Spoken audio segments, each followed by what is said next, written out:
$539 billion. That's how much companies around the world will spend on AI this year alone. More than the GDP of Austria. 95% of them got nothing back. Zero.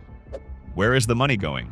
August 2025. MIT publishes a report after 2 years of research. They analyzed companies that together put between $30 and $40 billion into enterprise AI. The conclusion? 95% saw zero measurable return. 4 months later, the National Bureau of Economic Research runs its own study. Nearly 6,000 executives across 4 countries. Nearly 9 in 10 report no impact on productivity. None. 56% of those same executives told PwC they saw no financial benefit from AI at all. They're still spending more next year. At Jelvix, we help companies build AI products that land in that 5%. But first, why the other 95% keep failing? Hold on. NVIDIA is reporting $68 billion in quarterly revenue. OpenAI crossed $25 billion annualized. Microsoft is embedding AI into every enterprise product it sells. That doesn't look like a market that's failing. That looks like a boom. And it is a boom. Just not for the companies buying. NVIDIA sells shovels. During the gold rush, the people who got rich weren't the miners. They were the ones selling the equipment. NVIDIA's profit doesn't depend on whether your AI implementation works. It depends on whether you buy the chips. Right now, everyone is buying. A significant share of that buying runs through a tight loop. Amazon, Google, and Meta purchase NVIDIA chips to build cloud infrastructure, then sell that infrastructure back to the same companies investing in AI. The money circles between a handful of players and registers as market growth at every step. It looks like expansion. A lot of it is the same capital going around. The rest is fear.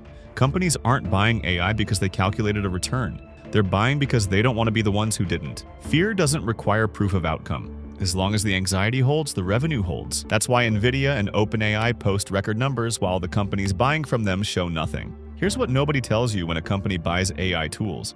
IBM documented it. Leaders at one of the largest technology divisions described their approach like this. Step 1. We're going to use AI. Step 2.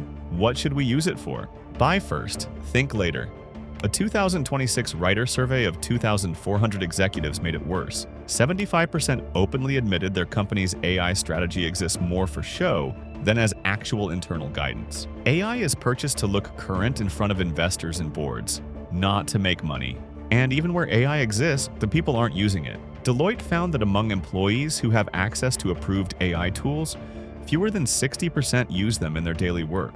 Licenses bought, tools deployed, people back on the old tabs when they do try and the tools don't fit. MIT put it plainly. Most AI pilots fail because of brittle workflows, lack of contextual learning, and misalignment with day-to-day operations. Companies push AI into old work. The old work doesn't change. The AI looks useless. Picture a mid-sized SaaS company. 200 people, solid funding, real pressure to show they're moving on AI. 2025. They allocate $2 million. Enterprise licenses for every department. An internal chatbot for customer support. 3 AI hackathons ahead of AI. Month 1. Energy. People are playing with the tools. Month 2.